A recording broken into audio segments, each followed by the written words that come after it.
Chemical kinetic chapter में हमारा आज का टॉपिक है मोलिकुलरिटी। मोलिकुलरिटी बहुत ही सिंपल टर्म है। मोलिकुलरिटी को समझने के लिए आपको एक्सीडेंट समझना होगा, ठीक है। तो एक्सीडेंट नॉर्मली हमने कैसे देखा है कि दीवार के बीच में आकर टकराया कोई मोटरसाइकिल, कोई कार। हम नॉर्मली न्यूज़पेपर या टीवी पर भी देखते हैं कि किसी दीवार में जाकर कोई मोटरसाइकिल टकरा जाता है।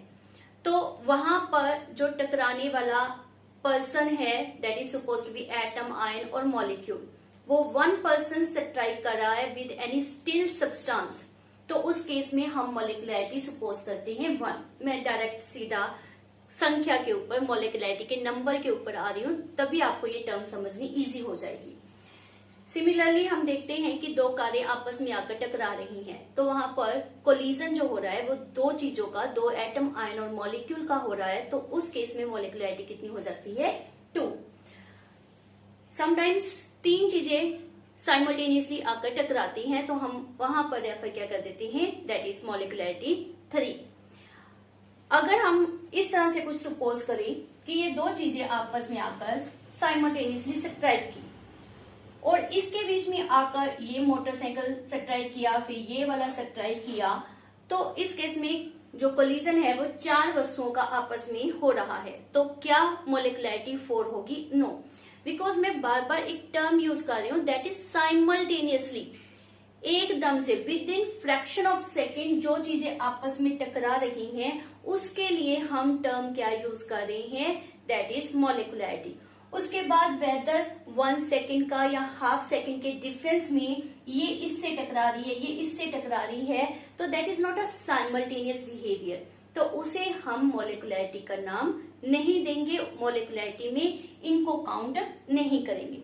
सो what is molecularity? Molecularity is the number of atom, ion और molecule which collide simultaneously to give the product. Clear? Molecularity को समझने के लिए हमारे पास 2 तरह के रिएक्शन होते हैं। One is simple reaction. Simple reaction मतलब जैसा लिखा है बैलेंस इक्वेशन में, उसी से आप उससे मोलिकुलरिटी कैलकुलेट कर सकते हो। और दूसरे होते हैं कॉम्प्लेक्स रिएक्शन। कॉम्प्लेक्स रिएक्शन में हमारे पास क्या होता है कि वो लिखे जैसे मर्जी है, लेकिन they are not actually take place like that. वो स्टेप में टेक प्लेस होते हैं, they are taking place in the different step, और उन स्टेप का सम अप करके ही हमें वो रिएक्शन एक्चुअल में ऑब्टेन हुआ है, उसे हम क्या कहते हैं, कॉम्प्लेक्स रिएक्शन। और उस केस में आपने मोलिकुलरिटी डायरेक्ट उसे देखकर नहीं रेफर करनी होती, उसमें हम स्टेप्स की, अलग अलग स्टेप्स को रेफर करते हैं और उनमें स्पीड फाइंड आउट करेंगे कि किसकी स्पीड हाई है और किसकी स्पीड कम है। जिस स्टेप की स्पीड सबसे कम होगी उसे रेट डिटरमाइनिंग स्टेप कहेंगे। क्या कहेंगे? Rate determining step, and that is also deciding the molecularity of a reaction. वो मोलिकुलरिटी को डिसाइड करेगा। तो सबसे पहले हम सिंपल रिएक्शन रेफर कर रहे हैं, जिसमें आपको देखते ही पता चल जाएगा कि इसकी मोलिकुलरिटी कितनी होगी। First is O2F2 change into O2 plus F2. It is a simple reaction possessing one reactant, तो इसकी मोलिकुलरिटी हमारे पास कितनी होगी, that is 1. Clear? Next is H2 plus I2, formation of 2HI. तो यहाँ पर कितने रिएक्टेंट हम रिप्रेजेंट कर रहे हैं, that is 2. As a result यहाँ पर मोलिकुलरिटी कितनी होगी हमारे पास, 2. Next 2NO plus O2, formation of NO2 2 times, NO2 2 times. तो यहाँ पर रिएक्टेंट हमारे पास कितने हैं, that is 3. So molecularity is also 3. These are simple reaction, यहाँ पर किसी भी तरह का कोई स्टेप रेफर नहीं होता। तो यहाँ पर बाय द बैलेंस इक्वेशन को देखकर आप मेंशन कर सकते हो कि इनकी मोलिकुलरिटी कितनी होगी। One term must be taken in mind कि मोलिकुलरिटी जो होती है वो 3, और वेरी रेयर केस है कि आपके पास मोलिकुलरिटी 4 हो, मोस्टली अप टू 3, और बहुत रेयर चांस है कि 4 हो, वैसे तो नहीं होती, ठीक है, very very very rare chance. और इससे अब मोलिकुलरिटी पाया जाना तो पॉसिबल नहीं है। वाई? वही रीजन है कि साइमल्टेनियस कोलिजन जो होता है, जैसे हमने अभी एक्सीडेंट के केस देखे, तो एक का कोलिजन हो सकता है, दो का आपस में हो सकता है, प्रोबेबिलिटी बन सकती है कि तीन भी आपस में टकरा जाए, लेकिन चार व्हीकल चौक में जैसे नॉर्मली होता है एकदम से आपस में आकर स्ट्राइक करे, that is very very very rare. और अगर मान लो वो पॉसिबल हो गया तो पांच कैसे टकराएंगे, है ना। उसमें क्या होगा कि चार आपस में टकराए और पांचवा उससे आकर टकरा रहा है, तो उसको हमने काउंट नहीं करना। इसीलिए हम क्या रेफर कर रहे हैं कि simultaneous collision of more than 3 is very rare और नॉट पॉसिबल। सो मोलिकुलरिटी जो होती है वो अप टू 3 या 4 ही पाई जाती है, इससे अब मोलिकुलरिटी नहीं होती। This is a important question जो आपके एग्जाम लेवल का भी है।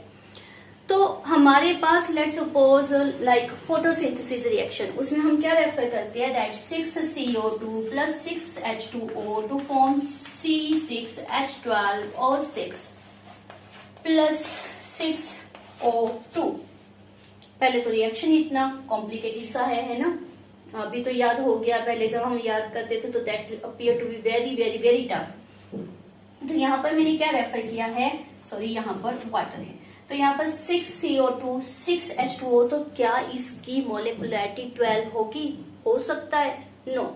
Molecularity in fact depend upon the steps by which this whole reaction is formed. So in such reactions we will consider the mechanism of reaction, कि किस तरह से ये रिएक्शन ऑब्टेन हुआ। we refer the steps, उसको हम क्या रेफर करते हैं, मैकेनिज्म। तो हमारे पास सिंपल 2-3 मैकेनिज्म इस लेसन में है जिसको आपने लर्न करना है और जैसे मैं कहूंगी वैसे ही फॉलो करना है। मीन्स हम रिएक्शन को बेटा अब प्रैक्टिकली नहीं कर सकते। तो इफ आई एम सेइंग कि ये रिएक्शन स्लो है तो आपने सपोज कर लेना कि वो स्लो है, और इफ आई एम सेइंग ये फास्ट है तो फास्ट है, बिकॉज मुझे उसमें से स्लो स्टेप चाहिए। स्लो स्टेप जो होगा वो डिसाइड करेगा मोलिकुलरिटी ऑफ रिएक्शन। तो now let's see what is the mechanism of a few reactions. कोई ज्यादा रिएक्शन हम यहाँ पर नहीं कर रहे हैं। तो फर्स्ट इज N2O5। देखने में वो रिएक्शन बिल्कुल सिंपल लगता है, लेकिन that is a complex reaction. हमारे पास रेफर क्या किया गया है, N2O5 form NO2 plus O2।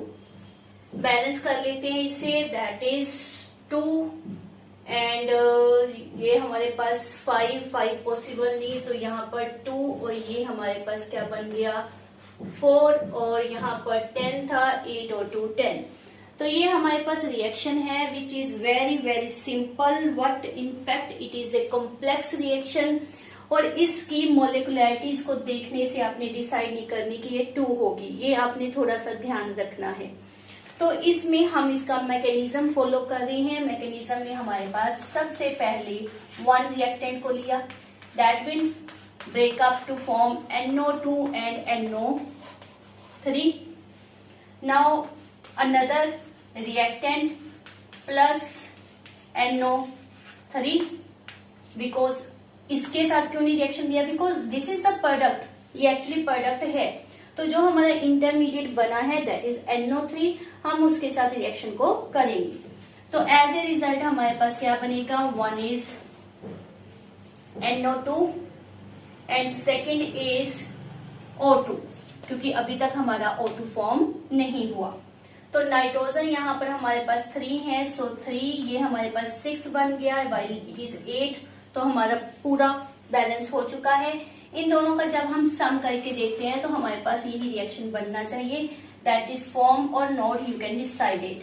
बन रहा है यहाँ पर 2 N2O5, it is 4, it is 1 time. तो अब हमारे पास डिसाइड करना है क्या है कि कौन सा स्लो है और कौन सा फास्ट है। मेनली हम इस तरह से भी चल सकते हैं कि अगर हम इसको स्लो सपोज करेंगे तो जो NO3 रेफर किया है वो तो हमारे रिएक्शन में प्रेजेंट ही नहीं है। सो इनफैक्ट ये क्या होगा, फास्ट हो गया ना, याद करना इजी। और ये हमारा क्या होगा, स्लो। अब स्लो में आपके पास क्या है, ओनली 1 रिएक्टेंट एक रिएक्टेंट है तो इसकी मॉलिक्युलरिटी हमारे पास क्या आ जाएगी, दैट इज 1। तो इसकी मॉलिक्युलरिटी 1 है बिकॉज इसका मैकेनिज्म हमारे पास क्या रेफर कर रहा है कि स्लोएस्ट स्टेप क्या है, 1। इस तरह से बाय टेकिंग डिफरेंट एग्जांपल आप मॉलिक्युलरिटी एक्सप्लेन कर सकते हो। Thank you for watching my video.